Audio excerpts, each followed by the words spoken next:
क्या चुनौतियां थी। अंग्रेजों ने जो शासन चलाया वो इंडिया के हिसाब से नहीं चलाया जो आज जिस स्वरूप में आपके सामने है। क्यों? क्योंकि जब उन्होंने इस देश पे शासन करना शुरू किया तो एक झटके में पूरे देश को नहीं जीत लिया।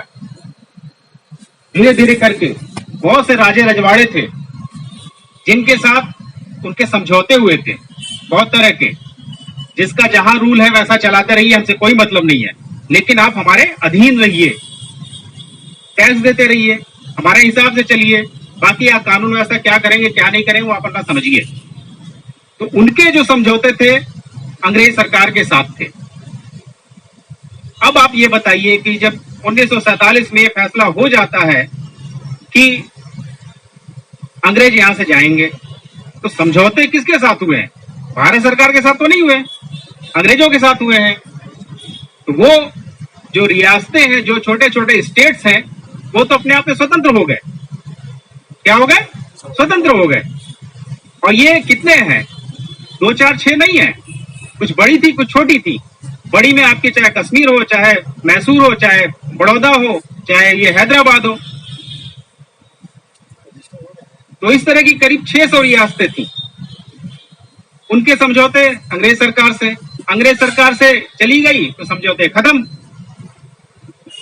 खत्म, तो फिर अराजकता की स्थिति। और क्या था हमारे पास?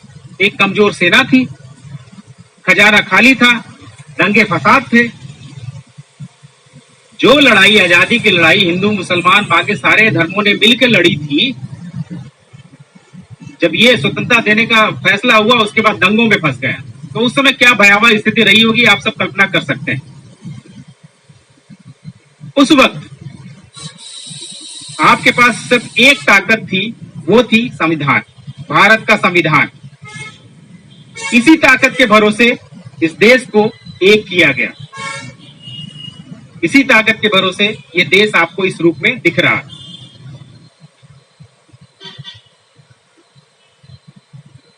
आपके प्रधानमंत्री, हमारे प्रधानमंत्री जो आजकल मन की बात करते हैं, उन्होंने 15 नवंबर 2015 को ये घोषणा की थी कि हम हर साल संविधान दिवस 26 नवंबर को मनाएंगे। क्यों? क्योंकि ये 125वीं वर्षगांठ थी बाबा साहब अम्बेडकर का, जो उसकी तैयारी में, तो उसमें इन्होंने घोषणा की और 19 नवंबर को 2015 को ये सामाजिक कल्याण विभाग ने इसको पारित कर दिया कि हाँ, हम हर साल इसको मनाएंगे। आप सबको मालूम है कि अभी हमारे पास जो भी संविधान है वो दुनिया का सबसे बड़ा और लिखित संविधान है। थोड़ी सी 2 शब्दों में इसकी विशेषता बता देता हूं।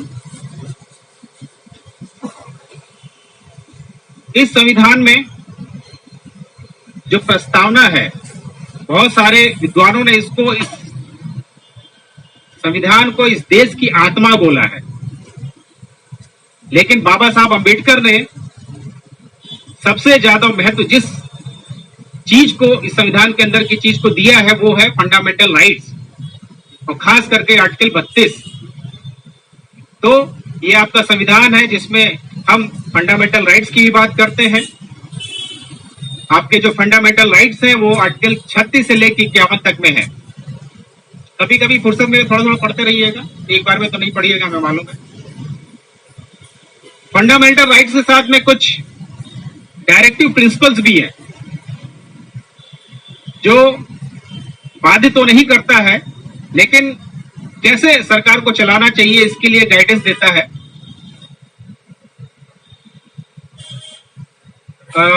ये थोड़ा सा गलत बोल गया मैं। जो फंडामेंटल राइट्स है वो 12 से 35 है, आर्टिकल 12 से 35 तक है, और जो डायरेक्टिव प्रिंसिपल है वो 36 से 51 है, आर्टिकल 36 टू 51। एक बहुत बढ़िया इंतजाम इसमें किया गया है। हमको मालूम है कि हमारा फेडरल सिस्टम है, फेडरल सिस्टम मतलब ये हमारा देश जो है यूनियन ऑफ स्टेट्स है,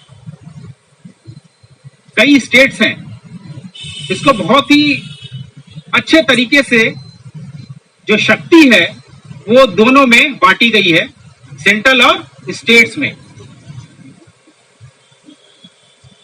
ये आपको मिलेगा शेड्यूल 8 में, जिसमें 3 लिस्ट बनी है, यूनियन की लिस्ट, स्टेट की लिस्ट और कंकरेंट, जो दोनों के लिए है, दोनों के लिए साथ साथ है।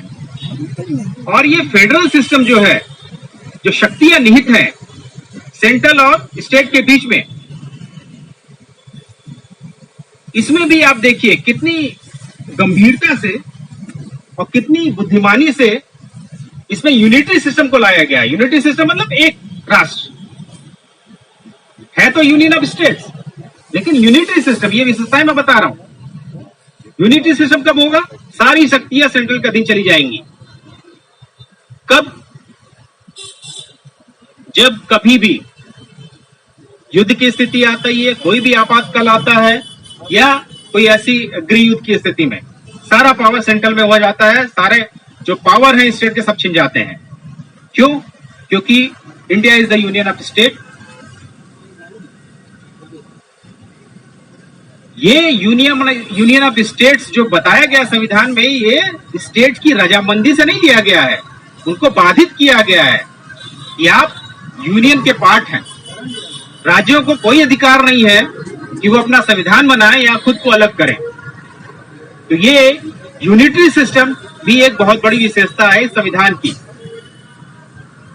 इंडिपेंडेंट जुडिशरी आप सबको मालूम है, हालांकि कोलेजियम सिस्टम है, उस पर कभी और बात करेंगे, लेकिन इंडिपेंडेंट जुडिशरी का प्रावधान इस संविधान में किया गया है, जिसके तहत आर्टिकल 124 में सुप्रीम कोर्ट के जजेस कैसे अपॉइंटमेंट होंगे, क्या होगा प्रोसीजर, उसमें दिया गया है।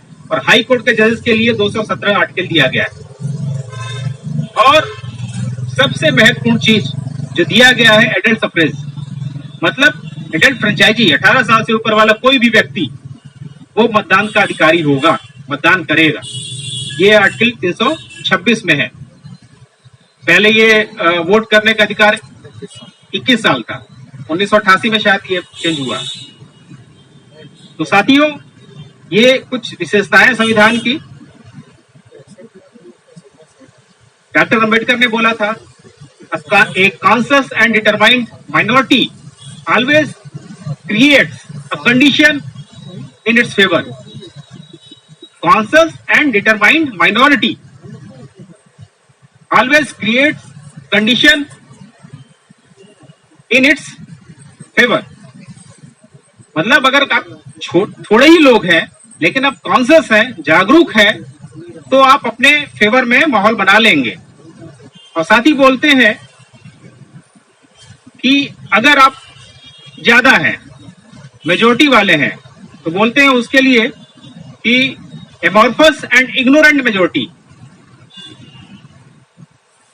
एमॉर्फस एंड इग्नोरेंट, अगर आप जागरूक नहीं हैं, सोए हुए हैं, तो आप इस माइनॉरिटी के अधीन आ जाएंगे, आप अपने फेवर में चीजें नहीं ला सकते, जो कि आज देखने को मिल रहा है।